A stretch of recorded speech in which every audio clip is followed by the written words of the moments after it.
दोस्तों, इस प्रकार से मेरी पुनः 2 साल बाद पढ़ाई शुरू हुई। मैंने 9th में एडमिशन लिया। मेरा रोज़ का रूटीन बन गया कि मुझे 1.5 घंटे में अपने विद्यालय पहुंचना, वहां से फिर शाम को 6-7 बजे तक घर आना, ट्यूशन पढ़ना, दूसरी मंजिल पे ट्यूशन, तीसरी मंजिल पे ट्यूशन। टाइम लगता था चढ़ने में, लेकिन मैं हारा नहीं, थका नहीं, मैं चढ़ता गया और आगे बढ़ता गया। मैं अपनी शिक्षा को जो है लेकर बहुत चिंतित था, लेकिन भगवान का शुक्र था, सभी मेरे भाइयों का सहयोग, मेरे माता पिता सबका सहयोग था कि मैंने अपनी जो एजुकेशन है 9 से 12 तक की वो कंप्लीट कर ली। उसके बाद मेरा मन था कि मैं आगे अपनी शिक्षा प्राप्त करूं, उसके आगे भी कुछ मुझे पढ़ना है, बीएससी वगैरह करना है। तो उसके बाद मैंने सोचा कि भाई किस तरीके से बीएससी की जाए। फिर मैंने सोचा कि यार मुझे डिग्री कॉलेज में एडमिशन लेना चाहिए, लेकिन काफ़ी दूर, लगभग 25 किलोमीटर दूर हमारे गांव से डिस्ट्रिक्ट में एक विद्यालय था, महाविद्यालय। वहां जाकर के मुझे बीएससी करना था, लेकिन कैसे कैसे करूं, बड़ी उलझन में था, बहुत टेंशन में था। सब लोगों ने मना कर दिया, नहीं तुम नहीं कर पाओगे, वहां जाकर के कोई मतलब नहीं है। लेकिन मैं हिम्मत नहीं हारा। उसके बाद मैं वहाँ पहुँचा मथुरा में अपने ट्राईसाइकिल से। मुझे 3 घंटे, 4 घंटे, 5 घंटे लग जाते थे। पूरा सुबह का चलता था, शाम तक वहाँ पहुँचता था। फिर मैंने वहाँ ठान लिया, मैंने एक रूम लिया किराए पे, कमरा लिया। किसी भी तरीके से मैंने मैनेज किया, अपने आप को संभाला और मैंने कहा किसी भी तरीके से मुझे अपनी पढ़ाई को सुचारू करना है। फिर जा कर के मैंने अपना बीएससी में वहाँ एडमिशन लिया। मैं किराए पर रहा। किराए पे रहने के बाद खुद ही खाना बनाना, किसी भी तरीके से ट्यूशन भी पढ़ना, और दूसरी मंजिल पे जो है क्लासें लगती थी, तो वहाँ जा कर के क्लासें लेना। तो बहुत ज़्यादा स्ट्रगल था, लेकिन अगर स्ट्रगल को मैं पार नहीं करता तो शायद मुझे उम्मीद है कि मेरी लाइफ ख़त्म हो जाती। लेकिन मैं हारा नहीं, मैं आगे बढ़ता गया और मैंने अपनी बीएससी कंप्लीट की। इसी प्रकार से मैंने अपनी पूरी कंप्लीट बीएससी की। ट्यूशन वगैरह पढ़ने के बाद ट्यूशन भी मैंने लगाए थे 2-3, क्योंकि बिना ट्यूशन के कवर नहीं हो पा रहा था, क्योंकि मैं 2 साल पहले ड्रॉप कर चुका था। उसके बाद मेरी बीएससी कंप्लीट हो गई। बीएससी कंप्लीट होने के बाद मैंने सोचा कि यार अब कानून का ज्ञान होना बहुत ज़रूरी है, कि अगर कानून का ज्ञान नहीं होगा तो मैं आगे नहीं बढ़ पाऊँगा, मैं अपने अधिकारों को नहीं जान पाऊँगा। तो मैंने सोच लिया कि नहीं यार, मुझे अब बीएससी कंप्लीट होने जा रही है, तो मुझे इसके बाद अब एलएलबी ही करना है किसी भी प्रकार से। अब मुझे एलएलबी में एडमिशन लेना है। तो अब मैं इतना परिपक्व था कि मैं अपने खर्चा वगैरह खुद निकाल लेता था। ट्यूशन वगैरह पढ़ाता था बच्चों को, और अपना ट्यूशन पढ़ा करके और कुछ खर्चा मैं अपना खुद का निकालने लग गया था। और मैं जो है अपनी बीएससी मेरी कंप्लीट हो गई थी, तो मैंने एक कोचिंग सेंटर भी चलाया। कोचिंग सेंटर से इतना था कि मुझे अपनी पढ़ाई मैनेज करने के लिए बहुत सपोर्ट और बहुत सहारा मिल गया। तो इस प्रकार से मैंने कहा चलो कम से कम मेरी पढ़ाई पूरी हो जाएगी, और आगे मुझे एलएलबी करना है, तो उसके लिए भी खर्चा चाहिए था। और घर वालों भी सपोर्ट करते थे, लेकिन मैं चाहता था कि नहीं, मैं अपना सेल्फ डिपेंड होकर के मैं अपने सारे काम अपने सेल्फ डिपेंड होकर करूँ, अपनी पढ़ाई को जो है अपना सेल्फ डिपेंड होकर अपनी पढ़ाई करूँ। तो मुझे बड़ा अच्छा लगता था कि नहीं, मैं अब स्ट्रगल कर रहा हूँ। मैं अब मेरी लाइफ में एक नया टर्निंग पॉइंट आने वाला। मैं बीएससी कंप्लीट हो गई थी, तो मेरी लाइफ में एक नया टर्निंग पॉइंट आया। बहुत अच्छा टर्निंग पॉइंट था कि राजीव गांधी फाउंडेशन है दिल्ली में, और वहाँ दिव्यांगजनों के लिए स्कूटी प्रोवाइड कराई जाती है। तो मेरी लाइफ में एक नया सदस्य आया, उसका नाम था महिंद्रा फ्लाइट।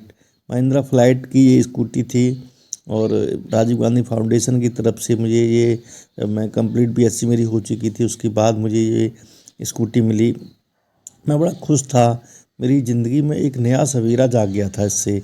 मुझे लगा कि यार अब तो मेरे पंख लग गए, अब तो मैं इसके सहारे बहुत कुछ कर सकता हूँ। तब मैंने उसी के सहारे अपना एलएलबी में एडमिशन लिया। अब तो मैं बहुत खुश था, मैं हर जगह आ जा सकता था, मुझे ज़्यादा समय नहीं लगता था, मेरा टाइम भी बचता था।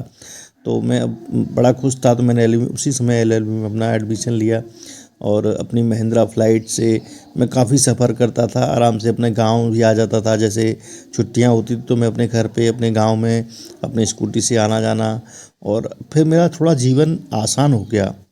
क्योंकि अब आप समझ सकते हैं कि अगर जैसे किसी के पैर नहीं हैं और उसे अगर इस तरीके का कोई वाहन मिल जाए तो उसकी ज़िंदगी में कितना सुधार हो सकता है, कितना डेवलपमेंट हो सकता है।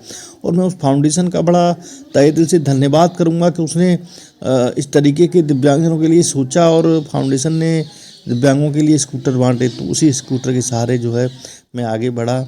और आगे बढ़ के मैंने कुछ एनजीओ भी ज्वाइन किया। एक मथुरा में दिव्यांगों की सहायता के लिए एक एनजीओ ज्वाइन किया। उसमें मैंने लोगों को देखा कि किस परिस्थिति में लोग जूझ रहे हैं, लेकिन मैंने उसी समय ठान लिया कि नहीं यार, मुझे अपना लॉ कंप्लीट करके दिव्यांगों के लिए जो अपने अधिकारों के लिए लड़ रहे हैं उनके लिए कुछ करना है। तो इस महिंद्रा फ्लाइट ने मेरी लाइफ को बहुत पॉजिटिव टर्निंग पॉइंट दिया। अब आप समझ सकते हैं कि किस तरीके से आदमी के अंदर एक नई लाइफ आ जाती है कि अगर मैं स्ट्रगल नहीं करता और इस तरीके से मैं कोशिश नहीं करता तो शायद मुझे ये स्कूटी फ्लाइट महिंद्रा की नहीं मिल पाती। ये बात सन 2012 की है कि सन 2012 में मुझे ये महिंद्रा फ्लाइट मिली। तो मैं एनजीओ ज्वाइन किया, तो मैं दिव्यांगों के साथ जो है उनके सहयोग करता था पूरी तरीके से। और आप देखिए किस तरीके से मेरी एक टीम बन गई दिव्यांगों की और एक सेना बन गई एक तरह से कि कोई भी काम है सब लोग मिल के एक संगठित होकर के हम सब कोई भी किसी की योजना चल रही है, किसी को कोई लाभ दिलाना, तो हम सब लोग बड़ा इकट्ठा होकर के जो है एक टीम वर्क के रूप में काम करके सबको लाभ दिलाना। आप देख सकते हैं कि इस राइट साइड में मैं जो ब्लैक कोटी पहना हूँ ये मेरा ही स्कूटी है। और ये शायद 2013 का होगा, शायद 13-14 का, ये 13 का या 14 का ये सीन है जब हमने ये एक कार्यालय के सामने सभी दिव्यांगजनों ने खींचा था। उसके बाद ये मेरी कंप्लीट एलएलबी की मेरा फाइनल ईयर आ गया। अब मैं एलएलबी फाइनल ईयर में था उस समय। ये तब का फ़ोटो है कि मैं एलएलबी फाइनल ईयर में अपने व्हीलचेयर के सहारे अपने विद्यालय में जो है स्कूटी के साथ में मैं अपनी व्हीलचेयर भी रखता था कि जैसे स्कूटी से उतर के मैं अपनी व्हीलचेयर से अपना आगे का जो भी वर्क वगैरह है वो कर सकूँ। अब मेरी लाइफ में थोड़ी सी खुशी थी, थोड़ा सा आनंद था कि हाँ यार, अब तू कुछ कर सकता है, अब तू आगे बढ़ सकता है। तो मैंने ठान लिया था नहीं यार, मुझे लॉयर बनना है और एक अच्छा वकील बनना है। और वकील बनना क्यों है? क्योंकि लोगों के अधिकारों का जो वास्तविक में एनालिसिस कर सकता है, उनके लिए लड़ सकता है, तो एक वकील ही लड़ सकता है। अगर सच्चा वकील है तो किसी के को भी न्याय दिला सकता है। तो इसलिए मैंने ठान लिया था कि मुझे अब एलएलबी कंप्लीट करके जो है और वकालत के पेशे में जाना है किसी भी तरीके से। तो संघर्षपूर्ण रहा जीवन जो है, लेकिन जैसे आगे बढ़ता गया तो थोड़ी आसानी होती गई। तो उसके बाद में मेरी एलएलबी कंप्लीट हो गई। एलएलबी कंप्लीट होने के बाद मुझे उस समय का जब मेरी कंप्लीट एलएलबी हो गई और मुझे डिग्री वगैरह मिल गई, उसके बाद मेरे मन में यार एक चीज़ थी कि नहीं, अभी कुछ और पढ़ाई करनी है मुझे, और अभी कुछ रह गया है, थोड़ा सा और आगे बढ़ना है। तो मेरा 14-15 में कंप्लीट जब एलएलबी हो गया तो मैंने सोचा यार चलो, फिर मैंने अपनी प्रैक्टिस भी शुरू करी। मैं अपनी स्कूटी के सहारे जाता था प्रैक्टिस, लेकिन मेरे मन में था कि नहीं, मुझे आगे और पढ़। एलएलबी करने के बाद मैंने अपनी प्रैक्टिस शुरू कर दी। 2015, 16, 17 तक मैंने अपनी प्रैक्टिस की। उस प्रैक्टिस के दौरान मैंने लोगों का बहुत तहे दिल से सहयोग किया। किसी को भी कोई समस्या होती थी तो मैं इस तरीके से सीधा अधिकारियों के पास पहुंच जाता था, उन्हें सीधा लेटर देता था कि इसको ये समस्या है सर, और इसकी ये समस्या को जल्द से जल्द सॉर्ट आउट करिए। तो ऐसी बात नहीं है, कुछ अधिकारी अच्छे भी होते हैं और वो अधिकारी जो है बात को सुनते हैं। तो इस तरीके से मैं एडीएम साहब हैं, किसी का कोई मामला था तो मैंने उसके संबंध में ये एडीएम साहब को एक लेटर दिया, और एडीएम साहब बेचारे अपने ऑफिस से उतर के बाहर आ गए मेरे स्कूटी के पास, और मेरी वकालत शुरू हो गई और मैं धीरे धीरे आगे बढ़ रहा था।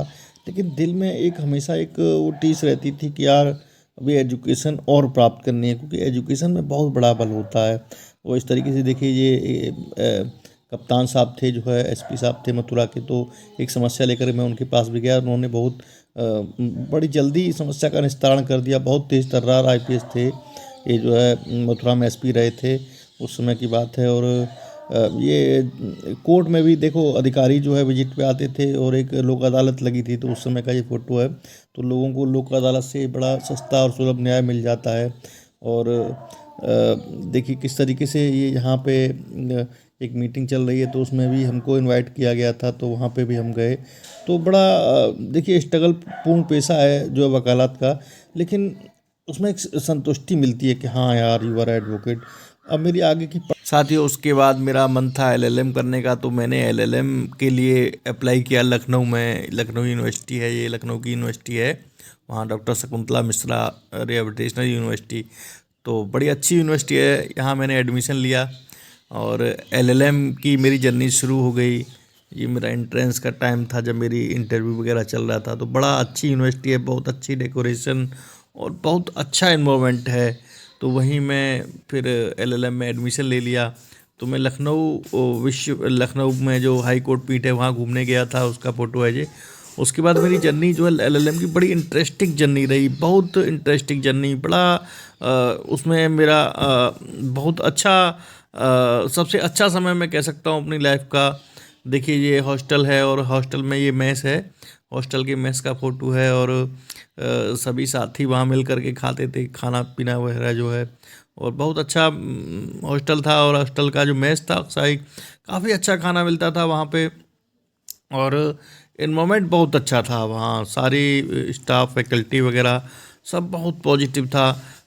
इसमें देखिए ये टीवी हॉल था, तो कभी कभी कोई क्रिकेट वगैरह आया करता था तो टीवी में जो हॉल था हॉस्टल का, उसमें देखिए सब बच्चे टीवी देख रहे हैं तो मैच देखते थे। और मेरे क्लासमेट बहुत अच्छे थे, ये सब लोग मेरे क्लासमेट हैं। और बड़ा मिलजुल कर सब लोग रहते थे, और सभी बड़ा मेहनत करने वाले थे, सब जज की तैयारी कर रहे थे। तो यहीं से मैंने अपने लाइफ में एक चीज़ सीखी कि यार इंसान को हर तरीके से जो है आगे बढ़ते रहना चाहिए। ये मेरे सारे क्लासमेट हैं, देखिए आप मेरा बर्थडे सेलिब्रेट कर रहे हैं ये सब लोग। और ये मेरा लाइब्रेरी है, तो वहाँ जा कर के तब टाइम मिलता था। ये हमारा मीटिंग हॉल है, तो मीटिंग हॉल है। और ये देखिए स्कूल का फ्रंट व्यू है।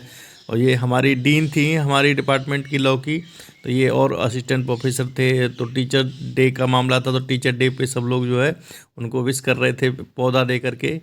तो बहुत ही ये मेरी एक बहन थी वहाँ मुस्लिम थी, तो इन्होंने मेरी राखी बांधी थी। तो यहाँ हम होस्ट कर रहे हैं जज के रूप में, हमारे जूनियर आए थे, उनको हमने वेलकम पार्टी दी थी उस समय का है। तो बड़ी इंटरेस्टिंग कहानी रही। देखिए एक प्रोग्राम था तो उसमें मैंने होस्ट किया, तो ये हमारे वीसी थे।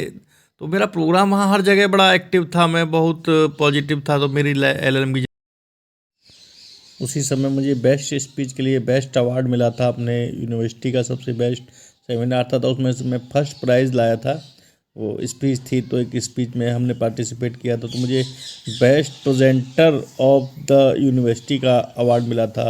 उस समय पे काफ़ी यूनिवर्सिटियों के लोग वहाँ आए थे, तो मुझे बेस्ट प्रेजेंटर के रूप में अवार्ड मिला था। और एक इसके साथ में एक ट्रॉफ़ी भी मिली थी, ये ट्रॉफ़ी है, और एक सर्टिफिकेट वगैरह भी मिला था। तो मेरी लाइफ में एक बहुत पॉजिटिव पॉइंट था, मेरी एलएलएम हो गई थी। ये कंप्लीट मेरी एलएलएम जो होने के बाद फिर मैंने वो पूरी तरीके से वकालत में आने का पूरा मन बना लिया कि मुझे वकील बनना है।